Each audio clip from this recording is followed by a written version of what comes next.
Paris Saint-Germain ripped through Liverpool, Julian Alvarez punished Barcelona again, and Manchester United are already plotting summer exits. This week, pressure is everywhere. Welcome back to Just Soccer. This is a breaking episode because across Europe, the matches, the boardrooms, and the dressing rooms are all talking to each other. Some clubs are reacting to defeats, some are leaking futures, and some are discovering that the story they wanted is not the one they got. We start in Paris because this was not just a loss, it was a warning. PSG outclassed Liverpool in Champions League quarter-final opener.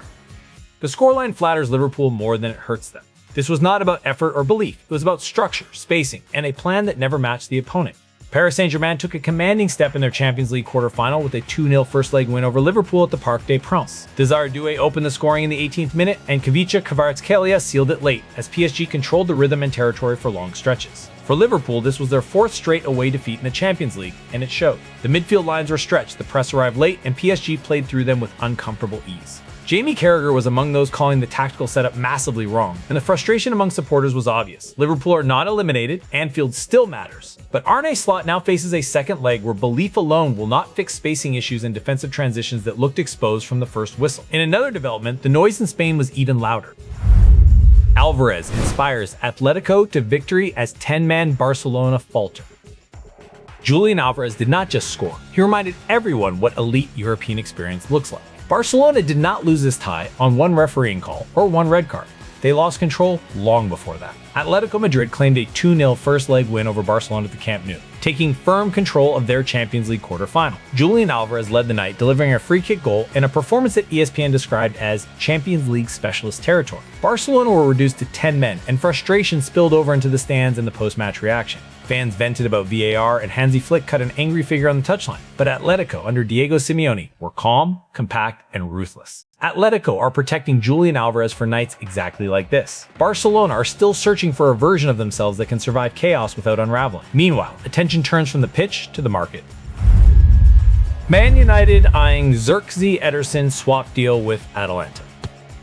This feels less like a footballing romance and more like accounting with boots on. Manchester United are signaling urgency, not clarity. Reports suggest Manchester United are considering a swap deal that would send Joshua Zirkzee to Atalanta in exchange for midfielder Ederson. The idea fits a wider reshuffle, with further reports indicating United are also ready to sell Manuel Ugarte this summer. United assistant Steve Holland has stated the club is looking for more than just a Champions League place, and this potential deal reflects that ambition. Ederson would address midfield balance and intensity, while Zirkzee has yet to fully convince at Old Trafford. This is not a completed deal. It is positioning. United are letting the market know that no role is sacred and no signing is beyond review. At the same time, consequences finally landed in the championship. Leicester City lose appeal over 6-point deduction. Timing matters, and this timing is brutal. Leicester are paying for past decisions with present survival. Leicester City have lost their appeal against a 6-point deduction for breaching English Football League financial rules. The decision leaves them 22nd in the championship and firmly in a relegation fight. The deduction applies to the current season, and supporters are furious about when the ruling arrived. With margins already thin, the point swing could define the entire campaign. There is no procedural drama left here. The legal road is ended, and now Leicester must deal with football reality. That is not the only major move today, even if this one is emotional rather than contractual. Luis Suarez open to Uruguay return for 2026 World Cup. This is nostalgia, but not empty nostalgia. Uruguay are weighing experience against renewal. Luis Suarez, now 39 and playing for Inter Miami, has expressed openness to returning to the Uruguay national team ahead of the 2026 World Cup. Suarez retired from international football in 2024, but has left the door open to a comeback. He remains Uruguay's all-time leading goal scorer, and excitement has followed the comments. There is no call-up yet and no promise of a place. This is not about reliving old glory. It is about whether one last edge of ruthlessness still fits a modern squad. Elsewhere, a familiar reunion is back on the table. Dortmund weigh up third move for Jadon Sancho. Some environments unlock players, others slowly drain them. Dortmund understands Sancho in a way few clubs do. Borussia Dortmund are reportedly considering a third move for Jadon Sancho, who is currently on loan at Chelsea from Manchester United. Dortmund are assessing their options ahead of the summer window. Sancho has already enjoyed 2 successful spells at Signal Iduna Park, and Dortmund supporters are largely supportive of another return. His future at United remains uncertain, and his Chelsea loan has not erased those questions. This is not sentimentality alone. It is a club asking whether familiarity can still produce value. Now to a story with longer-term impact in Europe. Harry Kane gives Bayern edge in thriller against Real Madrid. Big players are judged on nights like this. Harry Kane keeps passing the tests. Bayern Munich secured a 2-1 first leg lead over Real Madrid at the Santiago Bernabeu in their Champions League quarterfinal. Luis Diaz and Harry Kane scored for Bayern, while Kylian Mbappe struck for Madrid to keep the tie alive.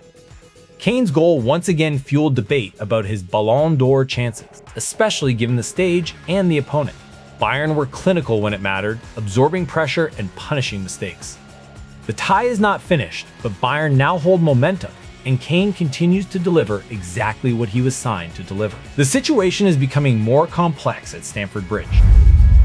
Enzo Fernandez faces disciplinary action at Chelsea.